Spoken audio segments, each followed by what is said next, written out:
ቆሻሻ መጣያ ነበር የተለያዩ ነገሮች ነው የሚጣሉት እንደገና ደግሞ ሰፈሩ በጣም የተመቻቸል ነበር ባውን ሰዓት ላይ እንደዚህ በማሳመር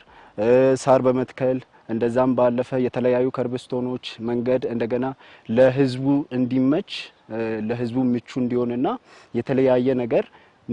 ንጽህናውን በጠበቀ ሁኔታ በማልማት ላይ ይገኛል ከስራ እድል አንፃር ስንመለከት በዚህ ድርጅት ላይ አነሰ ቢባል ከ100 እስከ 200 የሚያይሉ ሰራተኞች ይሰራሉ ለብዙ ወጣቶች የስራ እድልን ፈጥሯል ማለት ነው በሌላ በኩል ብዙ ወጣቶች እየተጠቀሙ ነው ያሉት እየሰሩ ነው ያሉት ከራሳቸውም አልፎ ለቤተሰቦቻቸው እየተጠቀሙ ነው ያሉት ለምሳሌ እኛም እንደዛው እየተጠቀምን ያለነው ልማት መልማት ከጀመረ በኋላ ከነዋሪዎች አንፃር ስናይ ነዋሪዎች በጣም እየተጠቀሙበት ነው ያሉት አንደኛ ራሱን በጠበቀ በንጽህና አንፃር ለምሳሌ ቦታው የመጀመሪያውን አይተን ያውኑን ስናይ ኮምፔር ስናደርገው ከንጽህና አንፃር እንደገና ደግሞ አሁን ለምሳሌ ለመጎብኘት ምናምን አንዳንድ ነገር ለማግኘት ሲሄዱ ወደ ሌላ ስፍራ ይሄዱ የቀበና ወንዝ የበፊቱንና ያውኑን ሁኔታ ሳይ በጣም ልዩ ነውና ለምሳሌ የበፊቱን ሁኔታ ስናይ በጣም ቆሻሻ ነበር አሁን ስናየው አንድም በጣም እየተጣራ እየሄደን ያለው አሁን ሁለት ቦታ በዛ አካባቢ ሲታይ ከዛ ከ49 አንስቶ እስከ ቀበና ወንዝ ሲታይ ግድብም እየተገደበ ዋው ንጹህ ሆኖ እንዲሄድና ከዛም ባለፈ ደግሞ በፊት የሽንት ቤት ዋምና የሚቀላቀለውን በመዋኗሉ እንዲሄድና ከዛም ባለፈ ደግሞ ዋው ንጹህ ሆኖ ለሶም ትኩረት እንዲሰጥ ለሀገርም ልማት ደግሞም ከዛም ባለፈ ለአየሩም ለኮንዲሽኑም በጣም ጥሩ ሁኔታ ያመጣና ያለው ባውን ሰዓት ላይ አንደኛ ስታዲየሞች ተሰርተዋል ሽንት ቤቶች ተሰርተዋል በሽንት ቤት ውስጥ ደግሞ ሻወር ቤቶች አሉ ካፌዎች አሉ ፕሌጌሞች ምናምን ብዙዎች የሚዝናኑበት ወንዝ ዳርቻ ላይ ደግሞ ስንመለከት በጣም ላይን ውበት የሚሰጥና ለብዙዎች የሚያዩበት የተለያዩ ስራ መሰራት ተችሏል ወጣቱ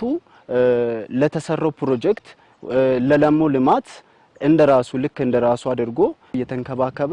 ይበልጥ ቢያለማ ከዚህ ይበልጥ አገር ትለማለች ከዚህ ይበልጥ ደግሞ አገር ጥሩ ቦታ ላይ ትደርሳለች ብዬ አስባለሁ ስሜ ቢኒያም አክሊሉ ይባላል እዚህ አካባቢ ነው ተወልጄ ያደኩት እንግዲህ እንደምታዩ ያሁን በዚህ ሰዓት የወንዝ ዳርቻ ሆኖ አምሮበታል እንደምታዩ በጣም አሪፍ ነው በፊት ላይ የተለያዩ ቤቶች የሽንት ቤትም ወደ ወንዙ ይለቁ ነበር አሁን ዛሬ ግን እንደምታዩ ውሃው ራሱ እውነቴን ነው የምልሽ መስከረም ጥቅምት ያለበት ነው የሚመስለው በጣም ደስ የሚል ውሃ ጽድት ያለ ነው ብዙም ሽታ የለውም በዛ ላይ ወደ ወንዝ ዳርቻ የሚለቀቅም ቆሻሻ ቆሟል ያ ደግሞ ማለት ለህብረተሰቡ ጤና ነው በጣም አሪፍ ነው ደስ ይላል በዚሁ መቀጠል አለበት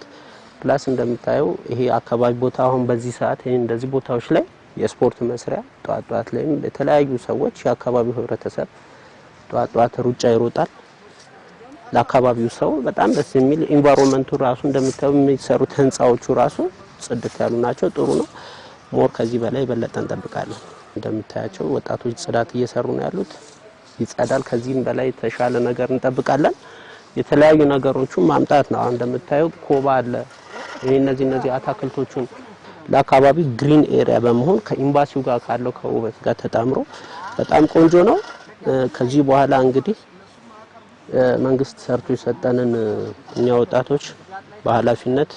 በታማኝነት ስራውን ማስቀጠልና መንከባከብ እንችላለን የሚል ሐሳብ ያለኝ